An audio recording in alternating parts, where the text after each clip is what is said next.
Le deuxième Alice était un homme vêtu de bleu. Il cherchait un lieu sans personne, où il pourrait pratiquer le chant, sans se faire railler par sa famille et les autres, car il ne faisait rien d'utile et chantait toute la journée. Alors, il traversa une forêt en empruntant un mystérieux chemin rouge. Là, il trouva un endroit paisible, un jardin rempli de rosiers, pays des merveilles, et commença à chanter quelques notes. Sa voix était belle, et les notes étaient toutes claires et irréprochables. La première chose à s'approcher fut une ombre. Il écouta le deuxième Alice chanter, jusqu'à ce qu'il ait fini sa chanson. « Bravo, bravo, quel excellent chanteur !» L'ombre applaudissait. « Merci, vous êtes le premier à me le dire, » répondit-il en souriant. « Puis-je jeter un coup d'œil à votre partition ?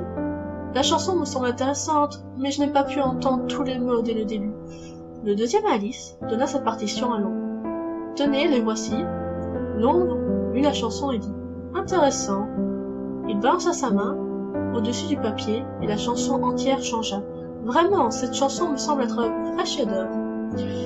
Fait pour que quelqu'un comme toi la chante. Pourrais-tu la chanter encore un peu ?» L'ombre sourit et rendit ses notes à son propriétaire. Quand le papier retourna aux mains du deuxième Alice, une marque sur le dos de celle-ci apparut. Un carreau bleu de cartes à jouer. Alors, il recommença à chanter. Mais quelque chose n'allait pas. Les notes étaient tordues, brisées. Mais il ne pouvait plus s'arrêter de chanter. Au lieu de cela, chanter cette chanson le rendit fou. Et les notes s'éparpillant dans tout le pays des merveilles fit venir d'autres fous. Et il chanta, chanta, et chanta encore, pendant des jours. Et même si la chanson et sa voix devenaient de plus en plus horribles, il tomba amoureux de sa voix, et finalement de lui-même. Puis, il vit un miroir au milieu du jardin, et s'y regarda. Comme je suis beau, les gens de ce monde ont besoin de mes chansons. Il rit, puis se retourna. Puis, il entendit le son d'une arme se charger derrière lui, et se retourna rapidement. Son image dans le miroir lui souriait d'un air inquiétant. Ses yeux étaient noirs, et il tenait un pistolet dans la main. Une balle lui transperça la poitrine, avant qu'il ait le temps de faire quoi que ce soit. Et il tomba en arrière sur un rosier.